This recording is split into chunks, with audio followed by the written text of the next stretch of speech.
I don't capture the depth of your meaning, what is implied. What you have gone into it, and you can say that. Absolute attention. And you hear it, and make it into an idea. And then I pursue the idea. That seems the process. That's what we do all the time. Yes. So, idea is not what you said.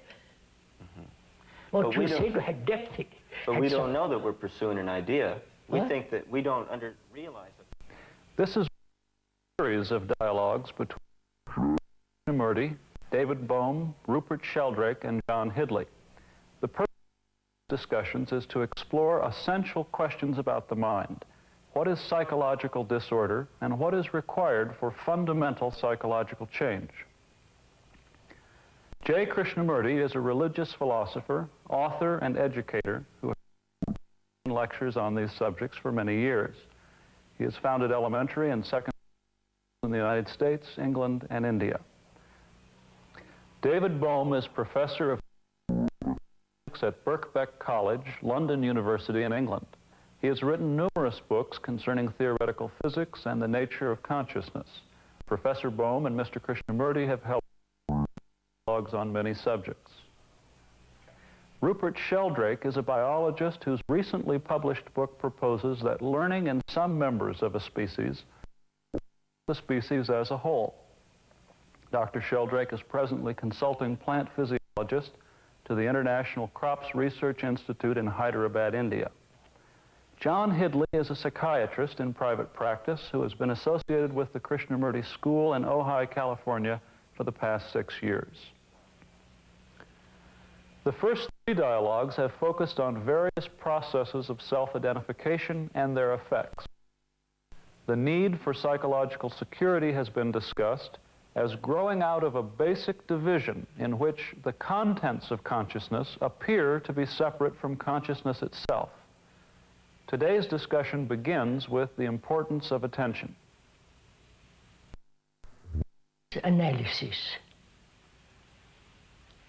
And what is observation? Good. In analysis, there is the analyzer and the analyzed. And so there is always that difference maintained. Where there is difference, there must be conflict. Division. Yeah. And that's one of the factors that really is very destructive to the whole psychological freedom. This conflict, this division. And analysis maintains this division. Whereas when observed closely, I'm not correcting you, sir, I'm just inquiring. The analyzer is the analyzed. Again, the same problem. Thought has divided the analyzer and the analyzed. The analyzer is the past who has acquired a lot of knowledge, information, and is either correcting the observed, the analyzed, make him conform, he's acting upon it. Whereas the analyzer is the analyzed. I think if that is really understood very deeply, the conflict, psychological conflict ends. Because in that, there is no division between the analyzer and the analyzed. There is only observation, which Dr. Bohm and we discussed at considerable length some last year. So if that is clearly understood, I'm not laying down the law, but I'm just, as I've observed, as one has observed this whole business of conflict, whether one can live the whole of one's life without conflict. That means the controller is absent, which is a very dangerous question. I feel where there is inattention, lack of attention, is really the whole process of.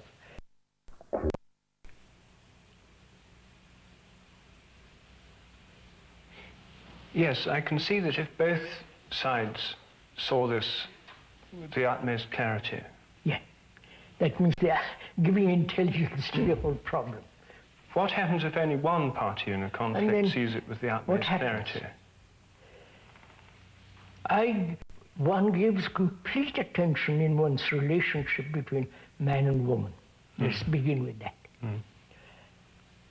You have given complete attention. When she insults you, when she bullies you, or when she attacks you, all that is the lack of attention. If you give complete attention, wife doesn't. What happens? That's the same problem. Either you try to explain day after day, go into it with her patiently. After all, attention implies also a great deal of care, affection, love. It's not just mental attention. It's the attention with all your being. Then either she moves along with you, comes over to your side, as it were, or she holds on to her separative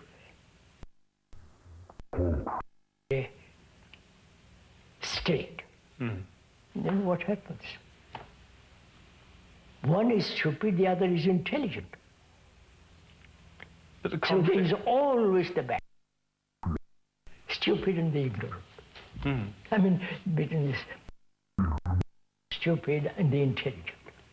A thing that seems to happen in that situation is that the one's intelligence makes room in which the other person who is caught in some attempt to look at it.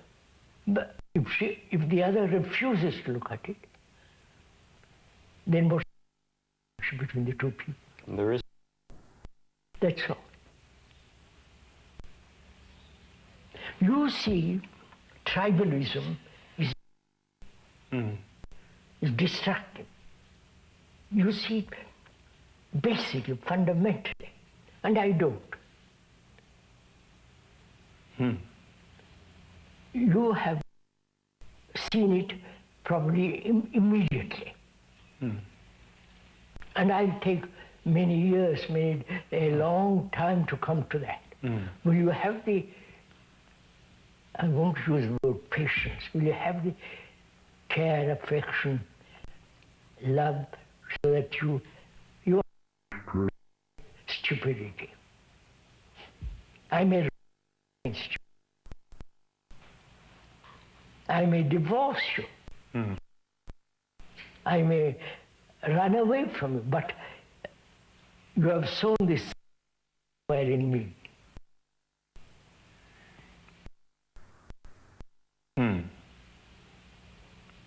But that does happen, doesn't it, in life? Yes. You said something that interests me here. You said that if you see, you have seen it immediately, and the other person may take a long time seeing it. Yes.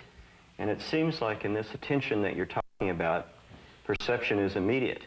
Of course. It isn't. Oh no, then it's not perception.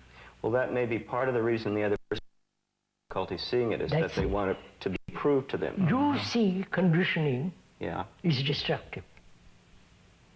And I don't. Yes. What's our relationship between us two? It's very difficult to communicate with each other. Yeah. Verbally or with care, it's very difficult. Because you won't know what I'm talking about. And also I'm resisting you all the time. I'm defending myself. You're defending what you think you see. What I think is right. Yeah. What I think is, I've been brought up as a Hindu or a British or a German or a Russian, whatever it is, and And I see the danger of letting that go. I might lose my job. Yeah. People say I'm little-minded. People might say I depend on public opinion. So I'm frightened to let go. So I stick to it. Then what is your relationship with me? Have you any relationship? No. No, I question whether you have no relationship. I can tell you what I see. Yes, but if you have love for me, Yeah. real, not just Words. attachment and sex and all that business, if you really care for me, you cannot lose that relationship. I may run away, but you have that feeling of relationship. I don't know if I'm conveying what I'm... In other words, I don't just say, well, I don't, and if you're not going to listen, the heck with you. No. But so, establish a kind of relationship, perhaps very profound when there is love. I may reject you, but you have that responsibility of love.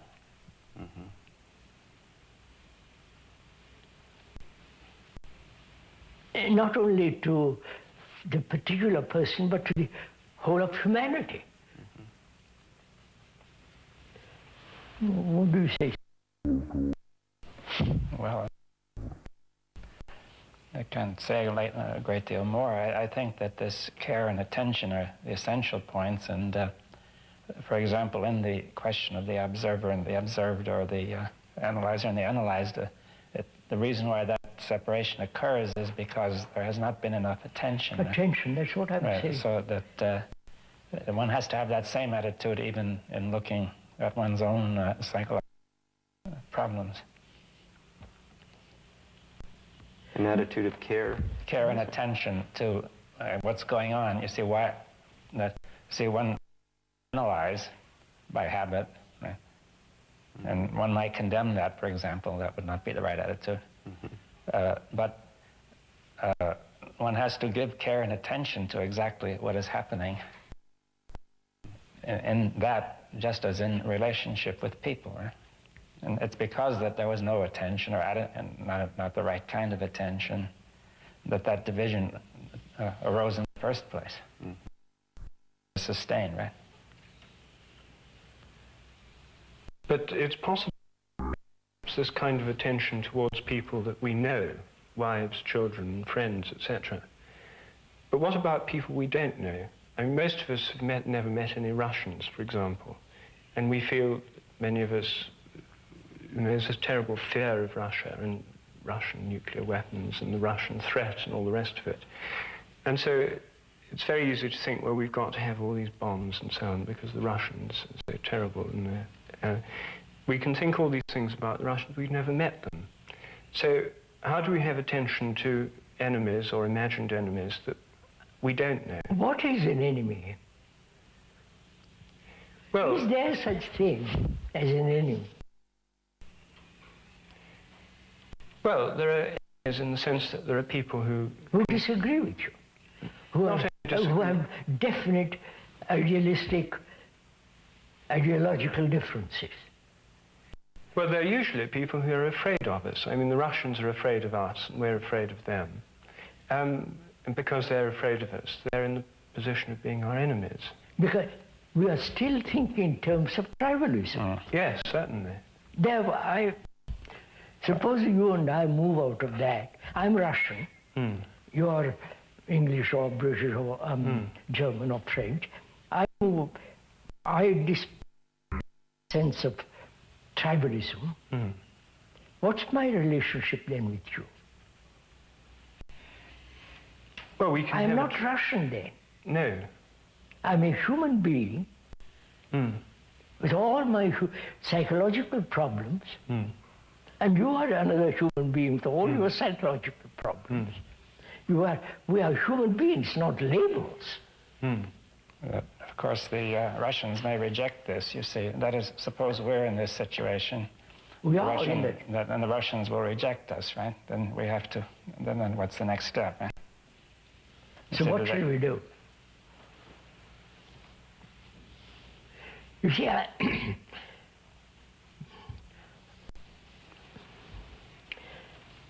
I represent all humanity. I am all humanity. I feel that way. Mm. To me, it's an actuality. Emotional,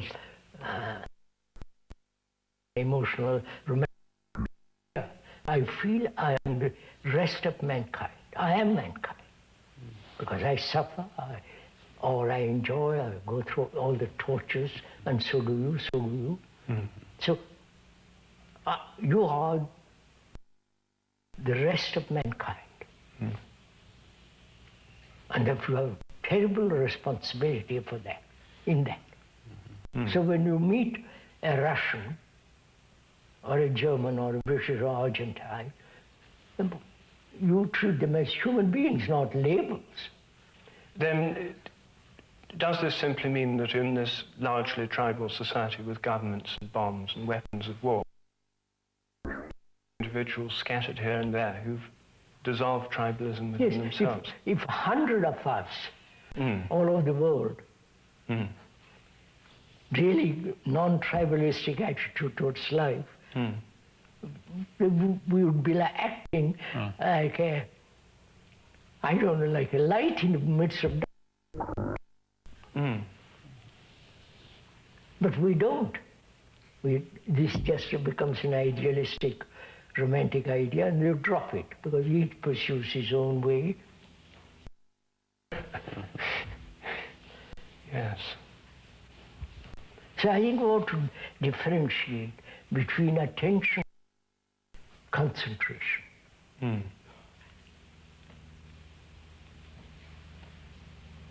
Concentration is focusing your energy on a certain point. Certain. And attention, there is no focusing on a certain point. It's attention. Concentration seems to have a goal in mind. The goal, motive, is a active process. You have to, I concentrate on a page, but my thought, I'm looking out of the window, and I have to pull it back and keep on this business. Whereas if I gave complete attention to what I'm looking out, that lizard which is going along the wall, and with that same attention I can look at my book, look what I'm doing. Concentration presupposes that there's a controller in there pulling it back. That's just it.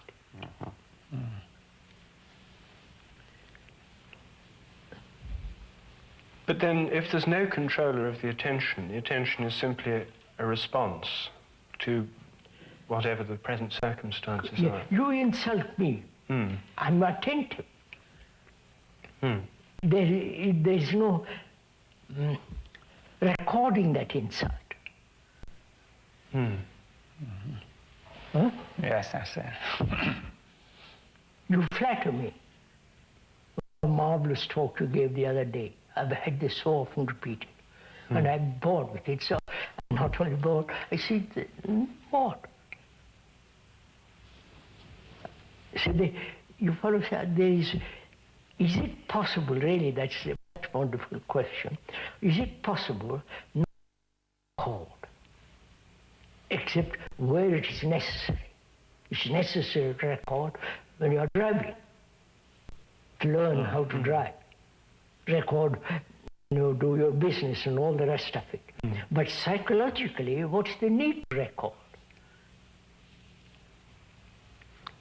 Isn't it inevitable memory work automatically? Memory is rather selective. We seem to remember things that are important to us. Yes. Some connect in with who we think we are and what our goals are. But it seems to me that when there's paying attention, and attention determines what is to be recorded and what is not. That is, it's not automatic anymore. It's not automatic anymore. But if it comes from the past, from the concentration or from the analysis, then it will be automatic. Mm-hmm. Another problem which we ought to discuss, we said yesterday we wrote religion, meditation, and if there is something sacred. We said we just talked about that.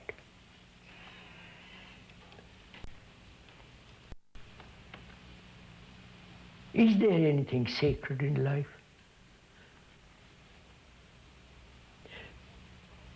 Not thought creating something sacred and then worshipping that sacred, which is absurd. Say for instance, in all the Indian temples there are images, like in the Christian church.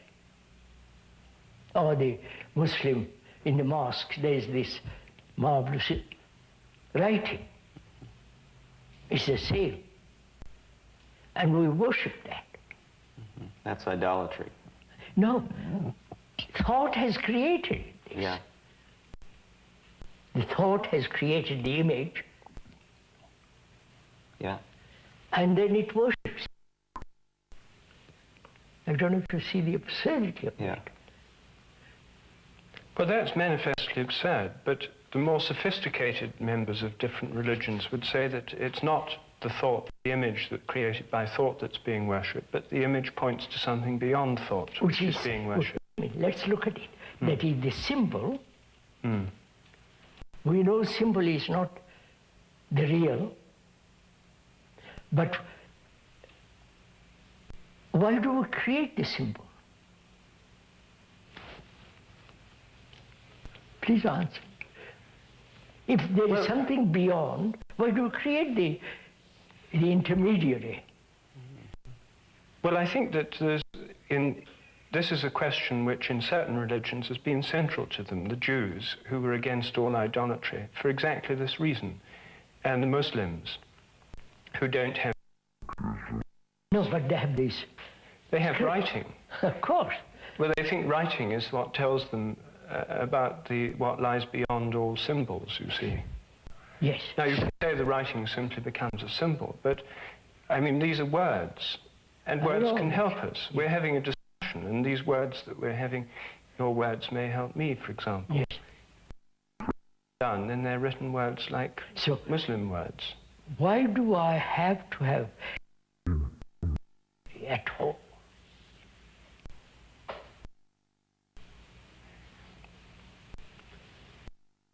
I think I'm here and it's over there and I don't have it. I need some way to get there. No, you're not answering my question. Is it that you, the intermediary, understand or realized or found whatever it is about it? Well, maybe I've seen something and I want to tell you about it. Yes, tell me about it. But why do you make yourself interpreter? Why do you become the intermediary between... I don't know what that is. And me, who's ignorant, who's suffering. Why don't you deal with my suffering rather than with that?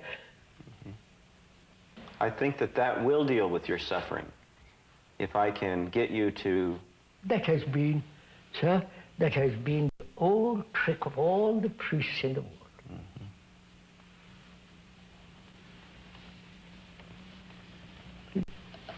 We have had priests from time immemorial, right? Yeah. But I haven't released my freedom, my sorrow. I'm still suffering after 1,000,000 years. Yeah. What for? Help me to get rid of that. Be free without fear, then I'll find out. Is it that you want position, power, status, like the rest of the world? Yeah. Now this is really quite serious. I think, you know, if we try to give the priest the most favorable interpretation, that they may have considered, and at least the best among them, that there's a kind of poetic imagery that people may use to point to something beyond that in a communication. And they're trying to point to this sacred, which we were talking about. That's perhaps the way they would look at it. Now, would you say that that would make no sense, you know, to have a poetic image to point to the sacred? Sir, why don't you help me to see what is happening to me? Yes, that's your way, but... I need to be free of talk. Yes, I understand that. We have never... Nobody has gone into this like that. We've always God, some saviors, and so on and so on.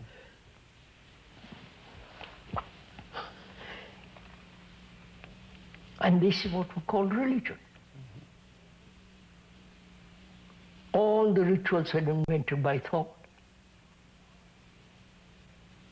Marvelous architecture by thought. All the things inside the churches, temples, mosques are created by thought. And having thought created, then thought worships it. But thought is not sacred. Yeah, I see that. So you're saying, is it possible to put a stop to thought? Thought. Is it possible? And thought is the thing that gets in the way by creating the images, Of course. which we take for something really I valuable? start out looking for something sacred. Yeah. You come along and say, I'll tell you all about it. Then you begin to organize it. When it's all gone, by then it's finished. Then I just stay within thought. That's all I have. So, if we reject or understand that thought is not sacred,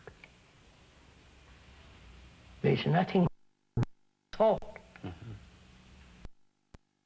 Thought thinks that what it has is holy.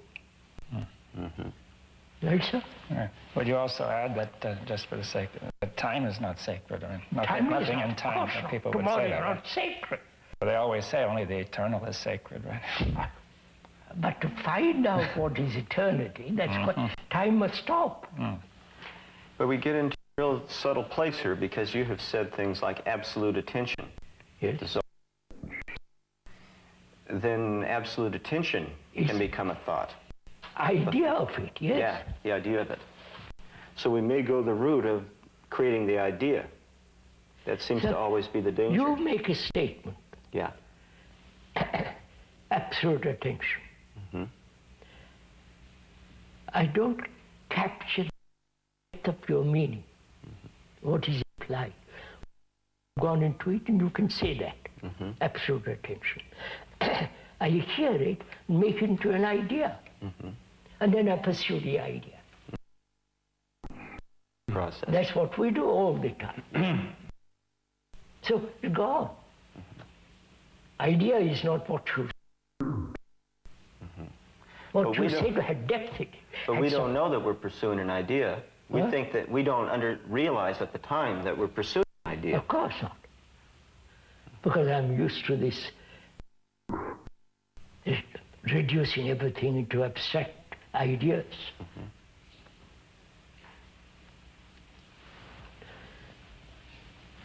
So could we try to find out or realize that anything thought does is not sacred?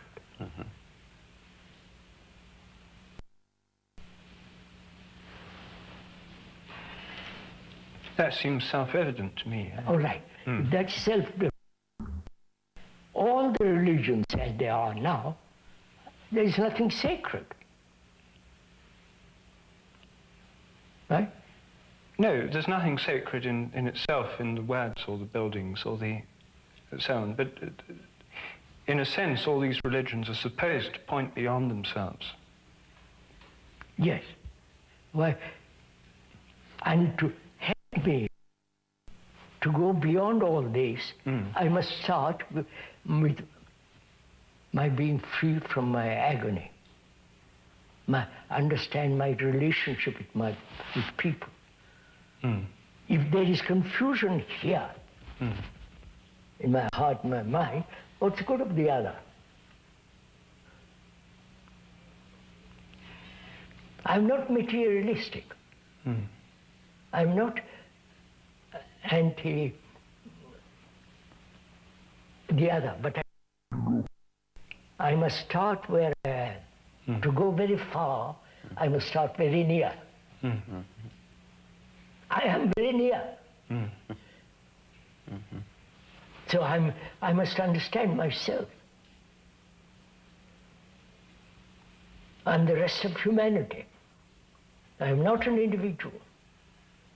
I know. So there's the book of humanity in me. I am that book. If I know how to read it from the beginning to the end, then I can go. Then I'll find if there is a possibility, if there is real something that is immense, sacred. But if you're all the time saying, look, there is that, that will help you. I see it hasn't helped me. We've had these religions for millions of years. That hasn't helped. You have distracted from what is.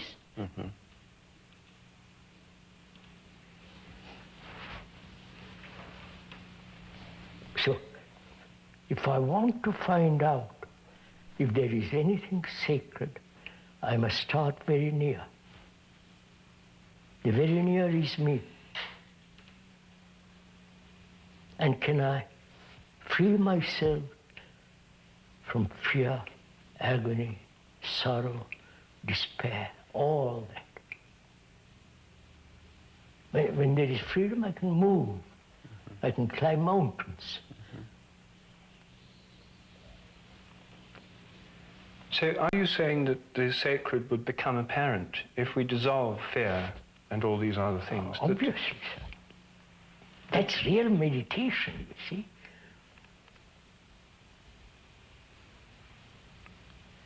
Through attention to what is really happening in us. Yeah, that's it. And just what is really happening between us and other people and all the rest of it. Between our relationship. Yes. Through attention. This Attention, and we discussed too with Dr. Bohm some time ago, having an insight into the whole movement of the self.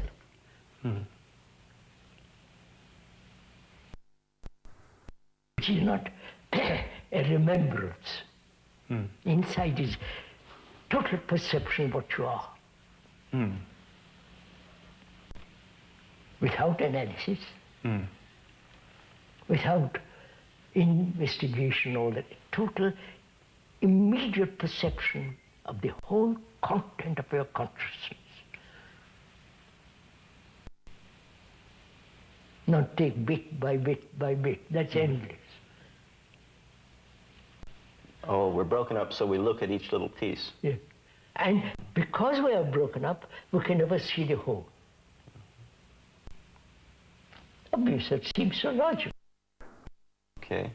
So, is it possible not to be broken up? Why? What is to be broken up?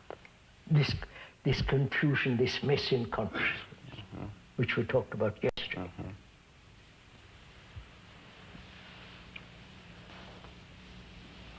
You see, nobody wants to go so deeply into all this. Right, sir? First of all, one hasn't the time. One is committed to one's job, to one's profession, to one's science, to one's whatever one is doing. And you say, please, this is too difficult or too abstract, not practical. That's the word they all use. As though all this, what you are doing, all is terribly practical. Oh, yeah. Armaments is impractical. Tribalism is over. You know about it. So, sir, let's move from that. Is silence of the mind a state of attention?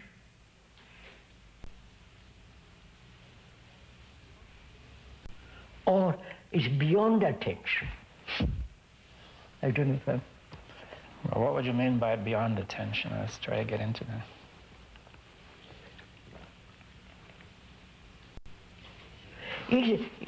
Inattention is there. Is attention will? I will attain. No, we've said that's concentration. Yeah. So I'm asking you, is there, where there is attention, is there any kind of effort?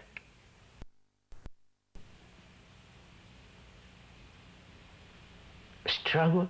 I must attain.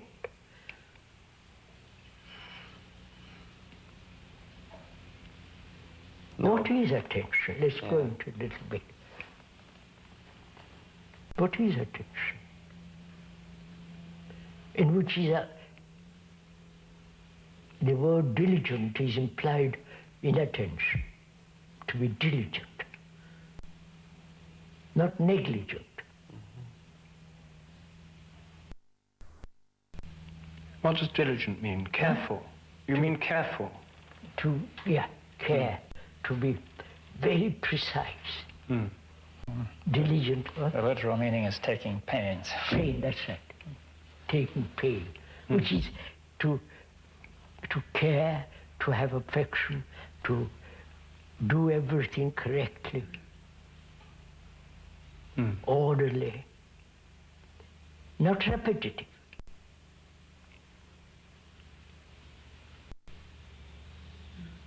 Is attention demand the action of thought?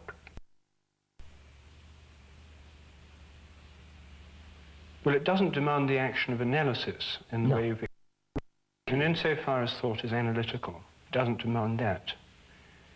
And it doesn't demand the action of will insofar as will involves a separation, an attempt to, by one part of the mind, to force another part to do something else. And it doesn't imply any sense of going anywhere or becoming anything, because that is something that leads one out of the present. That's right. You can't be attentive. But in the act of attention... Just see what is implied in it. You can't become attentive. That means in attention there is no time. Becoming implies time. Yes. In attention there is no time. Therefore, there is not the result of thought. Yes.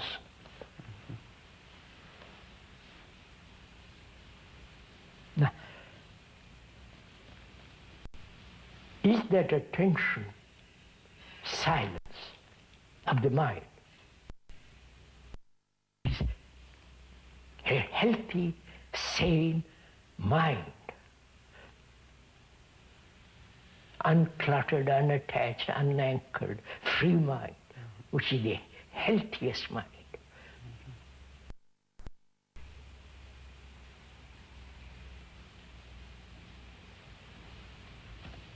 Is therefore I'm asking, out of that, in that attention, is the mind silent?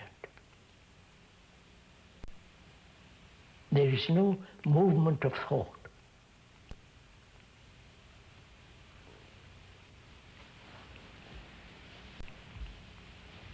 Well, it sounds like it, yeah.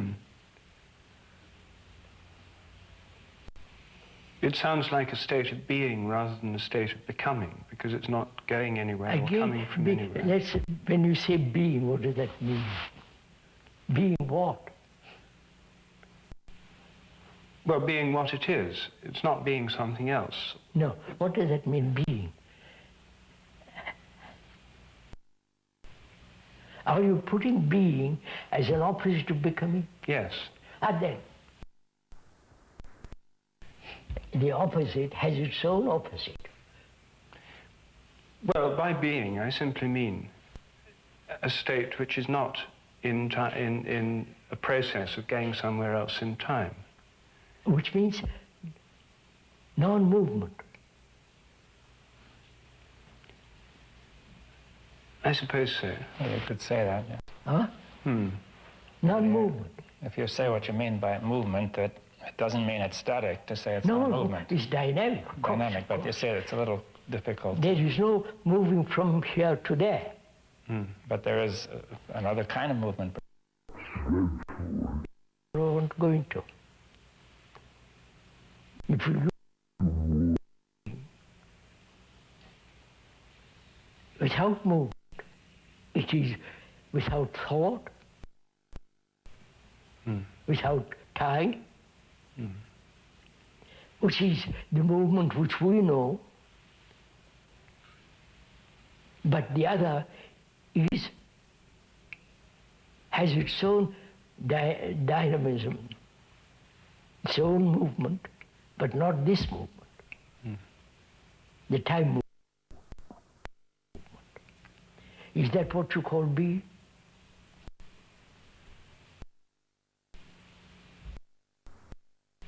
I suppose it is.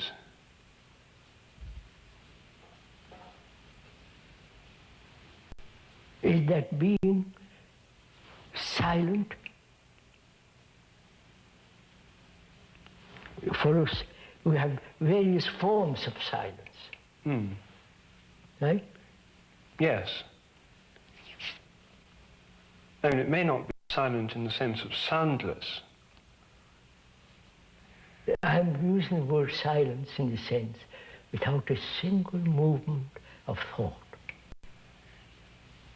Oh, well, in that sense, it must be silent, almost by definition. Yes. So, has my mind, the mind, has it stopped thinking? Has it not stopped thinking? Has thought found its own place and therefore it's no longer moving, chattering, pushing around? Because there is no controller. You follow?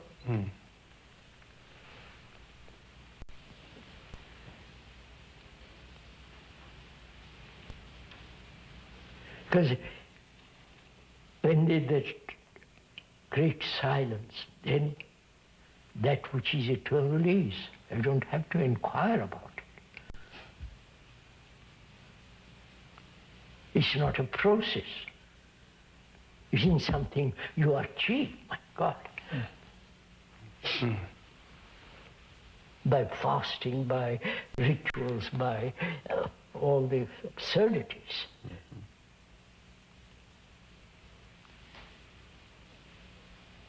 So you hear that. Yes. You hear X saying that.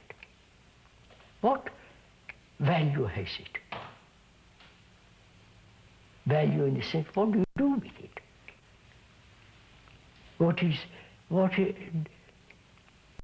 Has it any importance or none at all? Because you are going your way. You're a psychologist, you'll go your way. I'll go my way, because I've said what I have to say, and it ends. Then what? Somebody comes, I'll tell you what he means by this. You haven't time. He has little time. He says, I'll tell you all about it. And you're caught. This is what is happening. From the ancient of times, the Sumerians, the Egyptians, the Babylonians, they have played this. And we are doing still the same kind of nonsense. And that's what has religion done to man? It hasn't helped him. It has given him romantic, illusory comfort. Actually, look what we're killing each other. Don't go to it.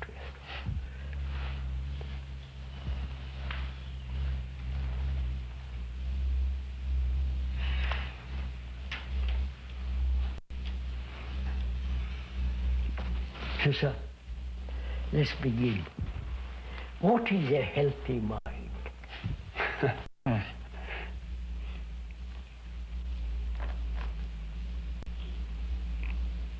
It's a mind that's not caught so in this. Mind that's whole, healthy, sane, holy. H-O-L-Y, holy. All that means a healthy mind.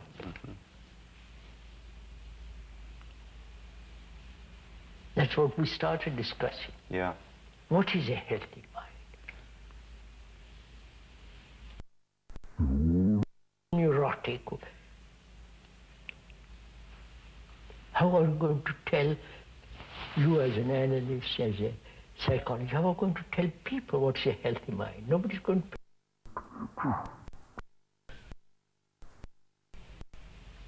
They'll listen to the tape, to television, say what they'll agree, but they'll go on their own way. So what do we do? How do we, first of all, do I have a healthy mind? Or is it just a lot of pictures, words, images, and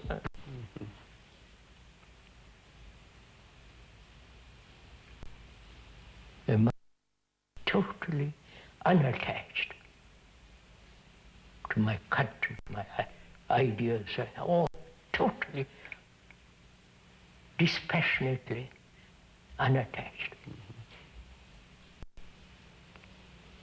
Are you suggesting that only then am I in a position to... Obviously. I may be married, but why should I be attached to my wife? Then it's an idea of marriage, it's not a marriage. But love is not attachment. So have I realized that my life, a healthy mind that says, I love, therefore there is no attachment. Is that possible? It's it sounds so easy and so difficult at the same time. I don't see why it's difficult. Because, you see, I hear what you say. I think this is absolutely wonderful stuff. I want to have a healthy mind. I want to be in a state of being. And then, you see, I realize that it's back into the state. I can't become in a state of having a healthy mind. And I can't move by an act of will or desire into this state. It has to happen. And it can't happen through any act of my will. So I have to let it happen in some sense. So we begin to inquire. You begin to say, now, why? Why am I not healthy? Am I attached to my house? Why should I be attached to it? Wife, I can't exist without relationship. Life is relationship. But why should I be attached to a person? Or to an idea, to a faith, to a symbol? You follow the whole cycle of it. To my nation, to my guru, to my God, you follow? Attachments right through, mind can be free of all that. Of course it can. But not just by wanting to be free of it. But seeing the consequences, seeing what is involved in it, the pain, the pleasure, the agony, the fear, all of that's involved. Such a mind is an unhealthy mind.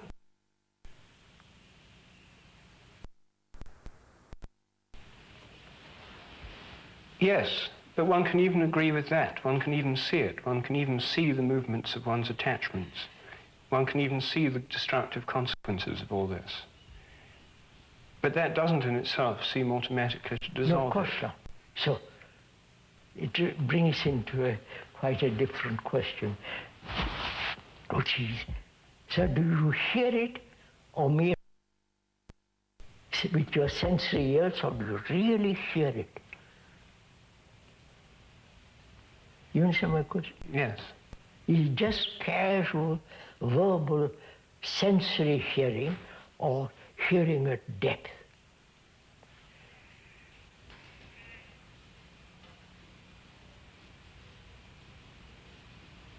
If you hear it at the greatest depth, then it's part of you. I don't know. Generally, one doesn't hear it at the greatest depth, and that something is stopping it, you see, all the conditioning.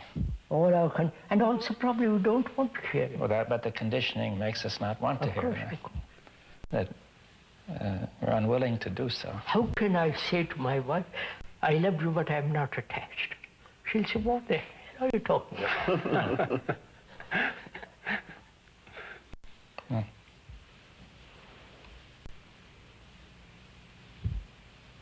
But if one sees the absolute necessity to have a healthy mind,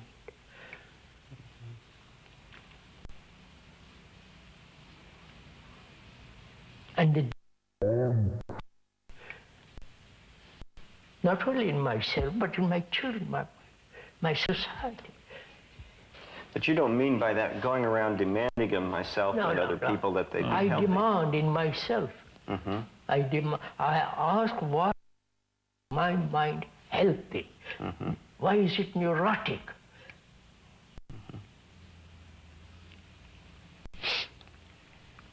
Then I begin to inquire. I watch, I attend, I pay, I'm diligent. It seems to me that you said we must have to see the absolute necessity of a healthy mind, but I think we've been conditioned to the absolute necessity of maintaining attachment. No, that's what we feel, right?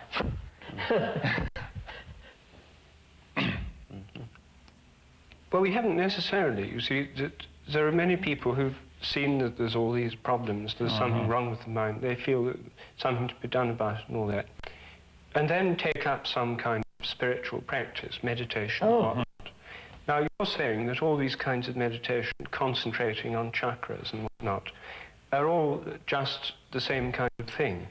I played that trick long ago. And I see the absurdity of all that. That's not going to stop thought. Well, some of these methods are supposed to. But I don't know if they do or not, you see. They've never done it for me, so but I don't know if that's because I haven't done them enough. Instead of going through all that business, why don't you find out, let's find out what is thought, whether it can aim, what is implied. You follow?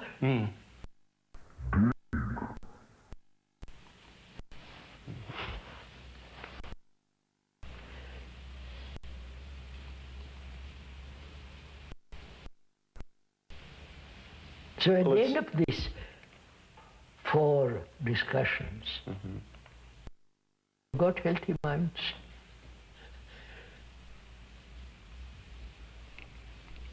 And we've got a mind that's not confused,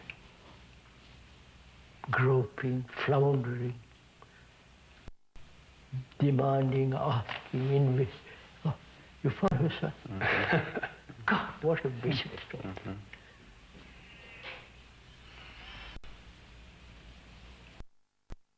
Seeing a rattler and say, yes, it's a rattler, I won't go near it. Finished. It looks from the inside like this is a tremendous deep problem that's very difficult to solve. And you're saying from the outside that it's just like seeing a rattler. There's no... It is like that with me. Yeah. Because I don't want to achieve nirvana or heaven or anything. I say, you follow? Well, I think it's interesting why deep when in fact it isn't. No, sir, we're also very superficial. Right? Satisfy us. That's our good house, good wife, good job, relationship. Don't disturb anything. I go to church, you go to the mosque, I go to the temple. Keep things as they are. Well, then you're saying we don't even want to look at it. No, of course not. But say we come with a problem. Say, if Mr. Gentleman in Argentina tribalistic they are, Yeah. they would stop it. Yeah.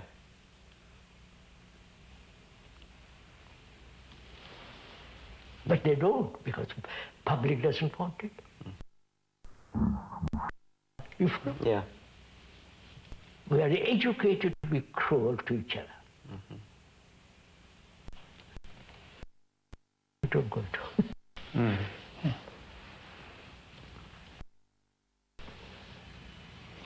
So, a healthy mind is that, sir. A healthy mind is without any conflict.